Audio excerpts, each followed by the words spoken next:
जय हिंद साथियों, स्वागत है आपका हमारे YouTube चैनल में। दोस्तों, आज हम पत्र लेखन से संबंधित यहाँ पर पढ़ने वाले हैं। पत्र लेखन से संबंधित जो प्रश्न आते हैं परीक्षाओं में बहुत ही महत्वपूर्ण होते हैं और इनसे ऐसे प्रश्न पूछे जाते हैं जो विद्यार्थियों पर नहीं बनते हैं। उनसे संबंधित हम कुछ यहाँ पर प्रश्न देखेंगे सबसे पहले, और उन प्रश्नों से जानेंगे कि किस प्रकार से प्रश्न जो है वो पूछे जाते हैं परीक्षाओं में, और उसके बाद कुछ टॉपिक के माध्यम से हम आपको बताने का प्रयास करेंगे, और उसके बाद में टॉपिक पढ़ के पूरा फिर बाद में हम प्रश्नोत्तरी रखेंगे, वो भी आपको उत्तर जो है उन प्रश्नों के देना है। तो दोस्तों, आपसे निवेदन करूंगा कि चैनल को सब्सक्राइब कर लें। आपको पता होगा, अगर आप आरपीएससी फर्स्ट ग्रेड या ऐसे एग्जाम की तैयारी कर रहे हैं जिनके सिलेबस में जो है पत्र लेखन है, तो उनके लिए ये वीडियो बहुत ही महत्वपूर्ण है दोस्तों। तो आपको सब्सक्राइब करना है और वीडियो को लाइक और शेयर जरूर करना है दोस्तों। तो स्टार्ट करते हैं आज का ये वीडियो। आज के वीडियो में हम पत्र लेखन से संबंधित सबसे पहले हम प्रश्नों के बारे में यहाँ पर पढ़ेंगे कि परीक्षाओं में किस प्रकार के प्रश्न आते हैं, वो भी आपको सबसे पहले देखना बहुत जरूरी है। निम्न में से पत्र का कौन सा भेद नहीं है? तो यहाँ पर हमें पत्र का भेद बनाना है। आपने विभिन्न प्रकार के पत्र पढ़े होंगे। यहाँ पर हमें 4 विकल्प दिए हैं। बधाई पत्र दिया है, शोक पत्र दिया है, संबंधियों के पत्र दिया है और भोज पत्र दिया है।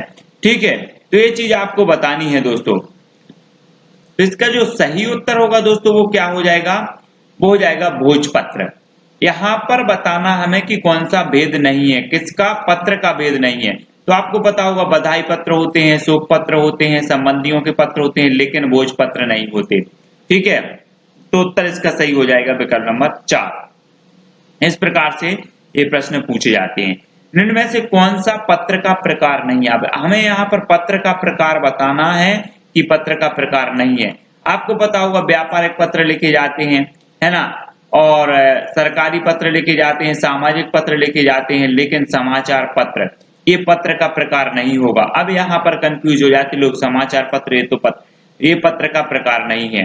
ठीक है ना। तो इसका सही जो उत्तर हो जाएगा वो विकल्प नंबर 2 जो है वो इसका सही जो है उत्तर होगा विकल्प नंबर 2। ठीक है, इसमें आप टिक कर लें। नेक्स्ट देखें। नेक्स्ट है, निम्न में से कौन सा बिंदु पत्र लेखन की विशेषता नहीं है? अब यहाँ पर पत्र लेखन की विशेषता नहीं है वो बतानी है हमें। देखो, संक्षिप्तता तो पत्र लेखन में होती है, सरलता होती है, प्रभान्विति होती है ना, कि ऐसा पत्र होना चाहिए कि जो पढ़ने वाला होता है उसको प्रभावित कर दे, तो प्रभान्विति होती है, लेकिन चरमोत्कर्ष जो है नहीं होता है। तो इसका जो सही उत्तर हो जाएगा दोस्तों वो विकल्प नंबर 3 हो जाएगा, चरमोत्कर्ष। ये पत्र लेखन की विशेषता नहीं होती, चरमोत्कर्ष। ये चीज आपको याद रखनी है। इस प्रकार से प्रश्न पूछे जाते, वहां पर आपने इससे पहले जो क्वेश्चन पढ़ा, अब इसमें कंफ्यूज होना निश्चित है। समाचार पत्र इसका सही उत्तर था, है ना, तो कंफ्यूज हो जाते। इस प्रकार से प्रश्न यहाँ पर परीक्षा में पत्र लेखन से पूछे जाते हैं। पुत्र द्वारा पिता को लिखा गया पत्र किस प्रकार का पत्र माना जाता है? तो ये चीज आपको बतानी है। अब व्यावसायिक पत्र है, कार्यालयीन पत्र है, व्यक्तिगत पत्र है या फिर सांस्कृतिक पत्र है, ये चीज आपको बतानी है। अब ये तो आपको कॉमन सी चीज है कि पुत्र द्वारा पिता को लिखा जा रहा, मतलब ये व्यक्तिगत पत्र होगा। ठीक है, तो इसका विकल्प नंबर जो 3 है वो इसका सही हो जाएगा। बधाई पत्र किस प्रकार का पत्र है? ये चीज हमें बताना है। तो 4 विकल्प हमारे सामने मौजूद है, कार्यालयीन, सामाजिक पत्र, सरकारी पत्र, औपचारिक पत्र। तो इसका जो सही उत्तर हो जाएगा कि जो बधाई पत्र है ये सामाजिक पत्र होते हैं। ठीक है, तो इसको याद रख लेना, पूछा गया है एग्जाम में, है ना, और बहुत ही महत्वपूर्ण भी आपके लिए है। तो सामाजिक पत्र, बधाई पत्र किस प्रकार का पत्र नहीं है? सामाजिक पत्र नहीं है। नेक्स्ट देखते हैं। अब दोस्तों हम कुछ पत्र लेखन के बारे में जानेंगे कि पत्रों के भेद कितने हैं, है ना, किन किन भेदों के अंतर्गत कौन कौन से पत्र आते हैं, वो चीज यहाँ पर हम देखने वाले हैं। अभी तो हमने देखा कि परीक्षाओं में पत्रों से किस प्रकार के प्रश्न आते हैं, वो प्रश्न हमने देख लिए। अब हम थोड़ा सा इसके डिटेल में पढ़ेंगे और इसके बाद फिर प्रश्नोत्तरी हम फिर रखेंगे, तो वो भी आप देखना, बहुत ही महत्वपूर्ण है। पत्र लेखन से तात्पर्य भाषा के लिखित स्वरूप के माध्यम से भावों विचारों का जो संप्रेषण है वो पत्र लेखन के अंतर्गत आता है। ठीक है, पत्रों के भेद हैं, एक तो औपचारिक पत्र और अनौपचारिक पत्र, बहुत ही महत्वपूर्ण है। ठीक है, औपचारिक पत्र और अनौपचारिक पत्र, इनको आपको याद रखनी है। पत्रों के भेद हैं। औपचारिक पत्र की बात करें दोस्तों, तो औपचारिक पत्रों को 3 वर्गों में विभाजित किया गया, प्रार्थना पत्र, कार्यालयीन पत्र और व्यावसायिक पत्र। ये 3 वर्गों में विभाजित किया गया औपचारिक पत्रों में। औपचारिक पत्र आप समझ गए होंगे कि जो औपचारिकता हमें पूर्ण करनी होती है ना, पूरी पद के अनुसार सम्मान के अनुसार जो औपचारिकता होती है उन पत्रों को औपचारिकता कहा जाता है। हम औपचारिकता पूर्ण करते हैं। अब प्रार्थना पत्र की बात करें तो जिन पत्रों में निवेदन अथवा प्रार्थना की जाती है वे प्रार्थना पत्र कहलाते हैं। अवकाश, शिकायत, सुधार आवेदन के लिए लिखे जाते हैं। ठीक है, तो ये प्रार्थना पत्र कहलाएंगे। कार्यालयीय पत्र की बात करें तो जो पत्र कार्यालयीय कामकाज के लिए लिखे जाते हैं वे कार्यालयीय पत्र कहलाते हैं। सरकारी अफसरों या अधिकारियों, स्कूल और कॉलेज के प्रधान अध्यापकों, प्राचार्यों को ये लिखे जाते हैं। तो इस प्रकार से कार्यालयीय पत्र हो जाएंगे। नेक्स्ट देखें व्यावसायिक पत्र। व्यवसाय में सामान खरीदने व बेचने तथा रुपयों के लेन देन के लिए जो पत्र लिखे जाते हैं उन्हें व्यावसायिक पत्र कहे जाते हैं। तो औपचारिक पत्रों को 3 भागों में बांटा गया, प्रार्थना पत्र, कार्यालयीय पत्र और व्यावसायिक पत्र। इनको हमने देखा और बहुत ही महत्वपूर्ण है व्यावसायिक पत्र और इनके कार्यालयीय पत्रों के बारे में भी जानेंगे आगे। औपचारिक पत्र लिखते समय इसकी जो महत्वपूर्ण बातें हैं उनको ध्यान में रखनी है, वो देख लेते हैं। औपचारिक पत्र नियमों में बंधे हुए होते हैं। ठीक है, इस प्रकार के पत्रों में नपी तुली भाषा का प्रयोग होता है। इसमें अनावश्यक बातों, कुशल क्षेम आदि का उल्लेख नहीं किया जाता है। कौन से? औपचारिक पत्रों में। पत्र का आरंभ व अंत प्रभावशाली होना चाहिए। कैसा होना चाहिए? प्रभावशाली। पत्र की भाषा सरल, लेकिन स्पष्ट व सुंदर होना चाहिए। तो ये चीज हमें याद रखनी है अच्छे से। यदि आप कक्षा अथवा परीक्षा भवन से पत्र लिख रहे हैं तो जो है कक्षा अथवा परीक्षा भवन अपने पता के स्थान पर तथा का खागा अपने नाम के स्थान पर लिखना चाहिए। तो ये चीज आपको याद रखनी है। पत्र पृष्ठ के बाईं ओर से हाशिए के साथ मिलाकर लिखें, है ना। ये बहुत ही महत्वपूर्ण यहाँ पर जो तथ्य दिए हैं औपचारिक पत्रों के। पत्र को एक पृष्ठ में ही लिखने का प्रयास करना चाहिए ताकि तारतम्यता बनी रहे एक ही पृष्ठ में। प्रधानाचार्य को पत्र लिखते समय प्रेषक के स्थान पर अपना नाम, कक्षा व दिनांक भी लिखना चाहिए। तो ये चीज आपको याद रखनी है। बात करें अनौपचारिक पत्र, जिसे कि निजी पत्र भी कहा जाता है। अनौपचारिक, जिसमें कोई अनौपचारिकता नहीं होती है। यह पत्र उन लोगों को लिखा जाता है जिनसे हमारा व्यक्तिगत संबंध होता है। ठीक है, अनौपचारिक पत्र अपने परिवार के लोगों को, जैसे माता, पिता, भाई, सगे संबंधी और मित्रों को उनका हालचाल, निमंत्रण आदि हेतु किया जाता है। तो ये क्या कहलाते हैं? अनौपचारिक पत्र। औपचारिक पत्र में औपचारिकता पूर्ण करनी होती है, अनौपचारिक पत्र निजी होते हैं। ठीक है, तो इसमें अनौपचारिक पत्र में संवेदना पत्र, निमंत्रण पत्र, शुभकामना पत्र, बधाई पत्र, शोक पत्र और संबंधियों के पत्र, ये पत्र आते हैं। तो इनको अपन को याद रखनी नहीं है, ये अनौपचारिक पत्रों के अंतर्गत आते हैं। पूछा जाता है निम्न में से कौन सा अनौपचारिक पत्र के अंतर्गत नहीं आता है, तो आपको याद रख लेना है संवेदना पत्र, निमंत्रण पत्र, शुभकामना पत्र, बधाई पत्र, शोक पत्र, संबंधियों के पत्र, ये अनौपचारिक पत्रों की श्रेणी में आते हैं। तो ये चीज तो आपको याद ही रख लेना है इन पत्रों के बारे में कि ये अनौपचारिक होते हैं, औपचारिक कौन से होते हैं, अनौपचारिक कौन से होते हैं। तो यहाँ से एक क्वेश्चन जरूर बनता है। अच्छे पत्र की विशेषताएं देखें तो अच्छे पत्र की विशेषताएं भी पूछी जाती हैं। पूछ लिया जाता है कि निम्न में से बताइए अच्छे पत्र की विशेषता नहीं है। इस प्रकार से भी क्वेश्चन बनता है या है, इस प्रकार से बन जाता है। तो अच्छे पत्र की विशेषता होती है कि भाषा सरल होनी चाहिए। पत्र की भाषा साधारणतः सरल बोलचाल की होनी चाहिए। शब्दों के प्रयोग में सावधानी होनी चाहिए। उपयुक्त, सटीक, सरल और मधुर हो। सारी बातें सीधे साधे ढंग से स्पष्ट और प्रत्यक्ष लिखनी चाहिए। बातों को घुमा फिरा कर नहीं लिखना चाहिए। तो ये चीज आपको याद रखनी है कि इसकी जो भाषा है वो सरल और स्पष्ट हो। विचारों की सुस्पष्टता, पत्र में लेखक के विचार सुस्पष्ट और सुलझे होना चाहिए। कहीं भी पांडित्य प्रदर्शन की चेष्टा नहीं होनी चाहिए। बनावटीपन नहीं होना चाहिए। दिमाग पर बल देने वाली बातें नहीं लिखनी चाहिए। विचारों की मतलब स्पष्टता होनी चाहिए। संक्षेप और संपूर्णता, पत्र अधिक लंबा नहीं होना चाहिए, वह अपने संपूर्ण और संक्षिप्त हो। ये चीज आपको याद रखनी है। उसमें अतिशयोक्ति, बागजाल, विस्तृत विवरण के स्थान नहीं है। इसके अतिरिक्त पत्र में एक ही बात को बार बार दोहराना क्या है? दोष है। पत्र में मुख्य बातें आरंभ में लिखी जानी चाहिए। सारी बातें एक क्रम में लिखनी चाहिए। इसमें कोई भी आवश्यक तथ्य छूटने न पाए। पत्र अपने में संपूर्ण हो, अधूरा नहीं। पत्र लेखन का सारा आशय जो है पाठक के दिमाग पर पूरी तरह से बैठ जाना चाहिए। तो ये चीज आपको याद रखनी है। ठीक है, फिर भानुमति की बात करें तो पत्र का पूरा असर पढ़ने वाले पर पड़ना चाहिए। आरंभ और अंत में नम्रता और सौहार्द के भाव भी होना चाहिए। तो फिर भानुमति।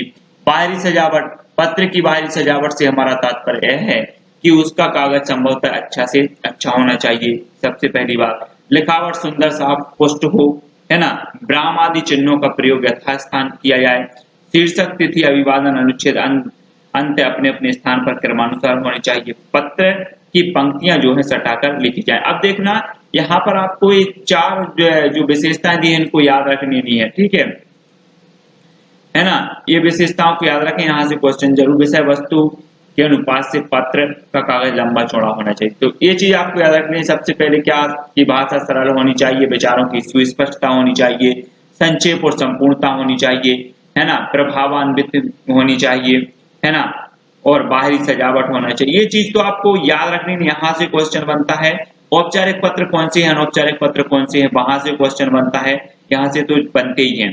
कार्यालयीन पत्र की बात करें तो कार्यालयीन पत्रों से तात्पर्य ऐसे पत्रों से है जो सरकारी, गैर सरकारी, निजी अथवा व्यवसायिक कार्यालयों द्वारा अपने कामकाज के अनुक्रम में अन्य कार्यालयों या निजी व्यक्तियों को लिखे जाते हैं। मतलब कार्यालयीन पत्र मतलब कार्यालय से संबंध हो जाएंगे, ठीक है।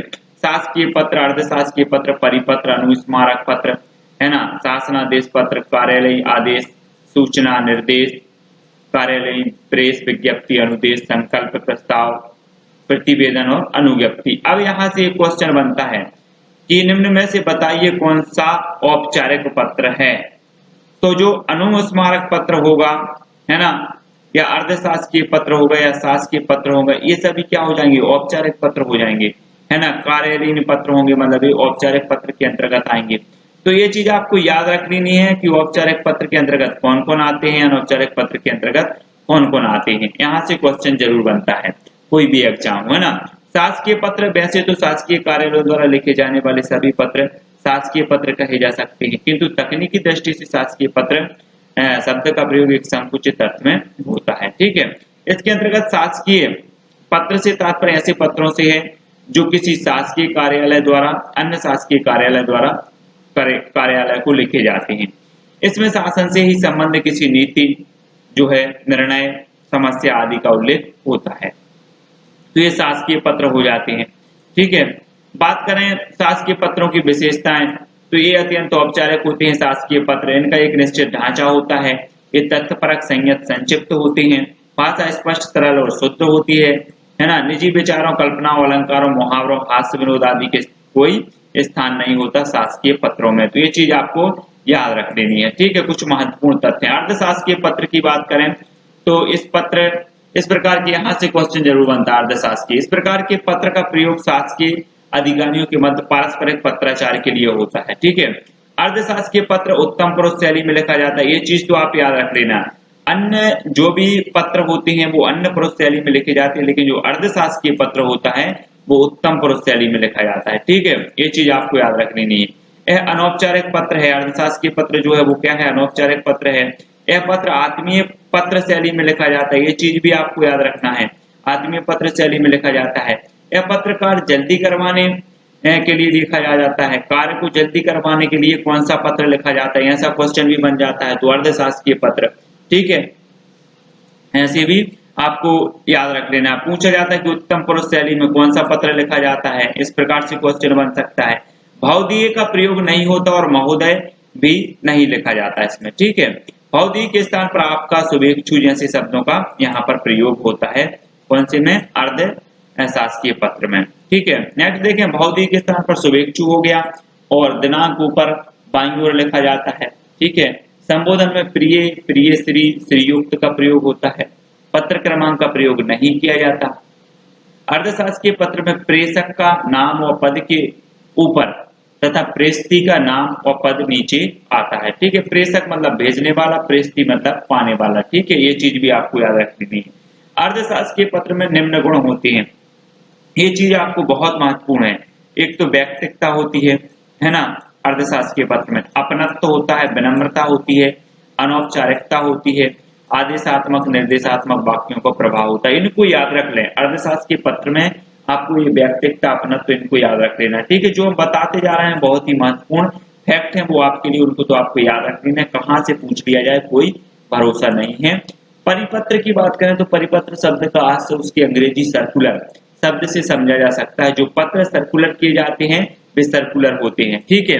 कभी कभी ऐसे भी पूछा जाता है कि परिपत्र को अंग्रेजी में क्या कहा जाता है, इस प्रकार से पूछा जाता है। या परिपत्र अंग्रेजी के किस शब्द से बना है, ऐसे भी इस प्रकार से पूछा जाता है। ठीक है ना।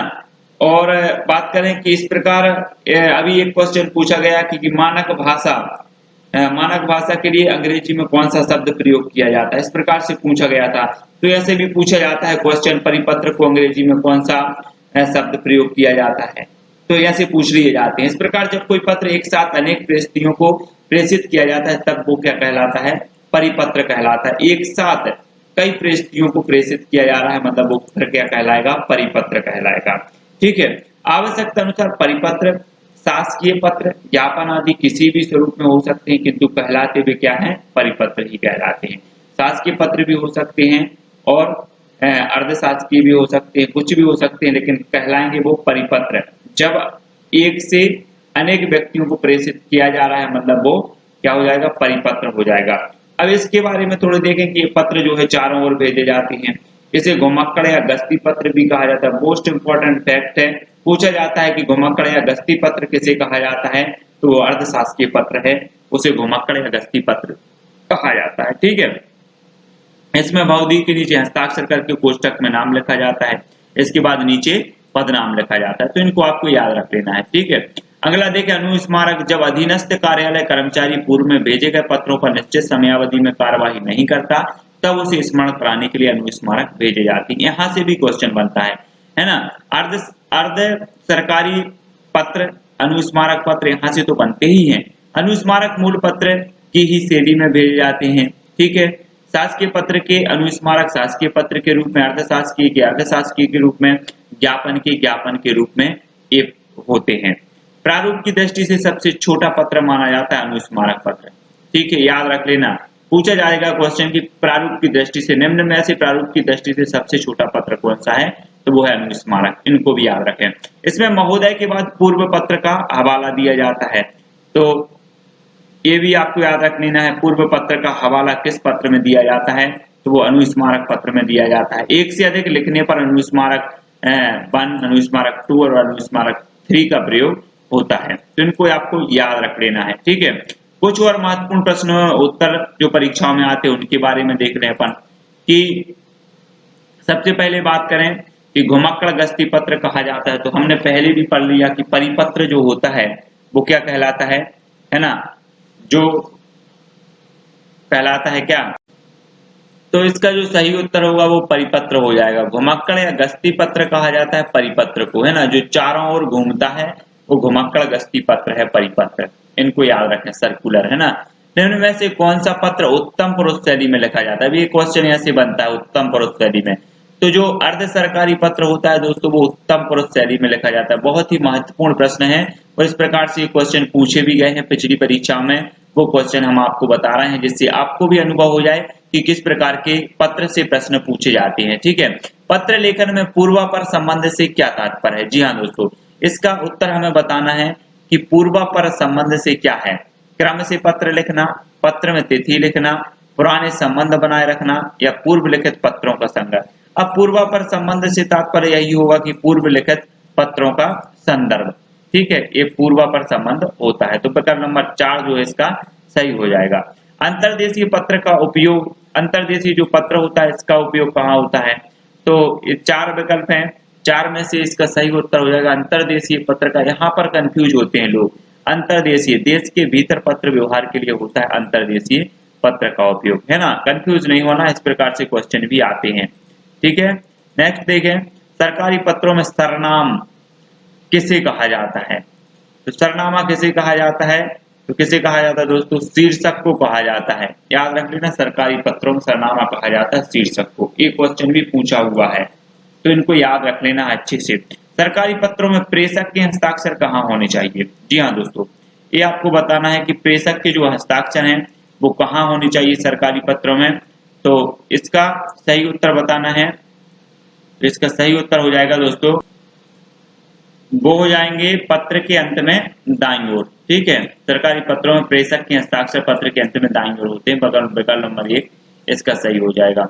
नेक्स्ट, निम्न में से किस प्रकार के पत्र में सेवा में लिखा जाता है, तो सेवा में लिखा जाता है तो कौन से पत्र में लिखा जाता है, औपचारिक पत्र में लिखा जाता है। ठीक है, लिखा जाता है ना सेवा में श्रीमान, तो ये औपचारिक पत्र होते हैं, है ना। तो इसको याद रखें, विकल्प नंबर 2 इसका सही हो जाएगा। नेक्स्ट देखते हैं, अगला है एक आदर्श पत्र लेखन की विशेषताओं में निम्न में से किस बिंदु को नहीं माना जाता। जी हाँ दोस्तों, किस बिंदु को नहीं माना जाता आदर्श पत्र लेखन की विशेषताओं में। तो यहाँ पर 4 विकल्प हैं। देखो, विचारों की सुस्पष्टता होती है आदर्श पत्र लेखन में, सरल भाषा शैली होती है, पांडित्य प्रदर्शन नहीं होता, पत्र लेखन के अंगों का समावेश तो होता ही है। तो इसका सही उत्तर हो जाएगा विकल्प नंबर 3, पांडित्य प्रदर्शन नहीं होता एक आदर्श पत्र लेखन में, है ना। तो ये चीज आपको याद रखनी है। टॉपिक में हमने पहले भी पढ़ा है कि पत्र लेखन में पांडित्य प्रदर्शन नहीं होता। सामाजिक अनौपचारिक पत्र में अपने से बड़ों के लिए निम्न में से कौन सा निवेदन नहीं उपयोग में लाया जाता। तो अपने से बड़ों में बात करें तो अपने से बड़ों के लिए नहीं लिया जाता, तो कौन सा नहीं लिया जाता, तो कौन सा नहीं लिया जाता, इसका सही उत्तर हो जाएगा आपका साथी। ये अपनों से बड़ों के लिए जो है निवेदन नहीं उपयोग में नहीं लाया जाता, तो आपका साथी, इसका विकल्प नंबर 2 सही हो जाएगा। ठीक है, नेक्स्ट बात करें, पत्र के अंगों का उचित क्रम बताना है। जो पत्र के जो अंग होते हैं, सबसे पहले क्या होता है, सबसे पहले तो हम बात करें कि प्रारंभ होगा, फिर संबोधन होगा, फिर कलेवर होगा और फिर अंत होगा। मतलब जो विकल्प नंबर 2 है वो सही हो जाएगा। पत्र के ये अंग होगा, उचित क्रम होगा। इस प्रकार से भी क्वेश्चन पूछा जाता है। तो प्रारंभ, संबोधन, कलेवर और अंत, तो इसको याद रखें। ठीक है, औपचारिक पत्र को खालिस्तान भी कहा जाता है। जी हाँ दोस्तों, औपचारिक पत्र जो होते हैं उन्हें क्या कहा जाता है, व्यावसायिक पत्र कहा जाता है, कार्यालयीन पत्र कहा जाता है, पारिवारिक पत्र कहा जाता है, आपातकालीन पत्र कहा जाता है। तो इसका सही उत्तर हो जाएगा विकल्प नंबर 2, कार्यालयीन पत्र भी कहा जाता है औपचारिक पत्रों को। ठीक है, औपचारिक पत्रों को कार्यालयीन पत्र भी कहा जाता है। नेक्स्ट देखें, अनौपचारिक पत्र में अपने बराबर वालों को निम्न में से कौन सा संबोधन उपयोग में लाया जाता है। बराबर वालों की बात कर रहे हैं, तो देखो, पूज्य तो बड़ों के लिए हो जाए, आदरणीय नहीं होगा, अनुज भी नहीं होगा, तो बराबर वालों के लिए क्या हो जाएगा, प्रिय मित्र। इसका विकल्प नंबर 2 जो है वो सही हो जाएगा। ठीक है, नेक्स्ट है, पत्र लेखन में संबोधन किसे कहा जाता है। तो संबोधन किसे कहा जाता है, तो हाशिए को नहीं कहा जाता, प्रेषक का पता नहीं, प्राप्त करने के पते को भी नहीं। तो इसका सही उत्तर हो जाएगा विकल्प नंबर 4, प्राप्तकर्ता के प्रति सम्मान या स्नेह को जो है संबोधन कहा जाता है। ठीक है, आपका पत्र मिला से आरंभ होने वाले पत्र के संदर्भ में निम्न में से कौन सा कथन सत्य है। तो कौन सा कथन सत्य है, यह किसी पूर्व पत्र का उत्तर है, बिल्कुल सही है। आपका पत्र मिला, यह किसी पूर्व पत्र का उत्तर है। यह प्रधानाचार्य को लिखा है, ये बिल्कुल गलत है। ठीक है, यह मित्र को लिखा जा रहा पत्र नहीं है, ये भी नहीं है। तो इसका सही उत्तर हो जाएगा विकल्प नंबर ए। ठीक है, नेक्स्ट देखिए, इनमें से किस प्रकार के पत्र में संदर्भ देना अनिवार्य होता है। संदर्भ देना अनिवार्य होता है, तो कौन से पत्र में, पारिवारिक पत्र में नहीं होता, है ना। नौकरी के लिए आवेदन, इसमें संदर्भ देना जरूरी होता है, इसमें भी नहीं होता और ये भी नहीं है। तो इसका सही उत्तर हो जाएगा विकल्प नंबर 2। इनमें किस प्रकार के पत्र में संदर्भ देना अनिवार्य होता है, तो नौकरी हेतु आवेदन के लिए संदर्भ देना अनिवार्य होता है। तो ये चीज याद रखें दोस्तों, इस प्रकार से पत्र लेखन में क्वेश्चन पूछे जाते हैं। हमने एक आपको बेसिक जानकारी दी, बेसिक नॉलेज दिया कि किस प्रकार के क्वेश्चन पत्र लेखन से आते हैं। जैसे आरपीएससी फर्स्ट ग्रेड में पत्र लेखन का एक टॉपिक है, उसको आपको पढ़ना है, उसमें भी क्वेश्चन पूछे जाते हैं। और जो भी हिंदी साहित्य से संबंधित, हिंदी से संबंधित पेपर होते हैं उनमें पत्र लेखन जरूर पूछा जाता है दोस्तों। तो आपको अच्छे से पढ़ना है। स्टूडेंट क्या करते हैं कि पत्र लेखन आदि, निबंध लेखन आदि, इन पे ध्यान नहीं देते और इन्हीं से क्वेश्चन आते हैं। बात करें एमपी टेट की, तो एमपी टेट में जो भी एग्जाम हुआ, वर्ग 1 का एग्जाम हुआ या वर्ग 2 का, कम से कम 3 से 4, किसी एग्जाम में 5 और 6 नंबर तक के पत्र लेखन से क्वेश्चन पूछे गए। तो आपको यहाँ पर अच्छे से पढ़ना है। किस प्रकार के पत्र में संलग्न का उल्लेख किया जाता है, इसका तो सही उत्तर हो जाएगा दोस्तों, क्या हो जाएगा, सरकारी पत्र में संलग्न का उल्लेख जो है किया जाता है। तो इसका विकल्प नंबर 1 सही हो जाएगा। इस प्रकार से दोस्तों आपको अच्छे से पढ़ना है। पत्र लेखन का ये फर्स्ट वीडियो था, फर्स्ट पार्ट था। सेकंड पार्ट भी आपको आएंगे जिसमें बहुत सारे क्वेश्चन कवर किए जाएंगे, है ना। बहुत सारे टॉपिक के बारे में हम चर्चा करेंगे। आपको वीडियो कैसा लगा, आपके लिए उपयोगी वीडियो साबित हुआ होगा निश्चित ही दोस्तों। तो इसको लाइक करें, शेयर करें और अपने मित्रों तक इसको जरूर पहुंचाएं दोस्तों। और कमेंट के माध्यम से बताएं कि प्रश्न आपको कहां तक साबित हुए। आपको एक जानकारी लग जाएगी कि किस प्रकार से जो है प्रश्न पूछे जाते हैं परीक्षा में, उस प्रकार से आप पढ़ सकते हैं। ठीक है, तो यहाँ पर हमारा जो पहला पार्ट है वो खत्म होता है दोस्तों। आज के लिए बस इतना ही। जय हिंद। और आपको रचनाएं अगर आपके सिलेबस में है तो रचनाओं के मैंने 5 पार्ट डाले हैं, उनका पूरा वीडियो आप देखें। और हिंदी साहित्य से संबंधित बहुत सारे जो है वीडियो चैनल पर उपलब्ध है, उनको देखें। बहुत ही ट्रिकी माध्यम से मैंने बताया है, उन सभी को आपको देखना है। तो आज के लिए बस इतना ही। जय हिंद। चैनल को सब्सक्राइब करें, वीडियो को लाइक और ज्यादा से ज्यादा शेयर करना है।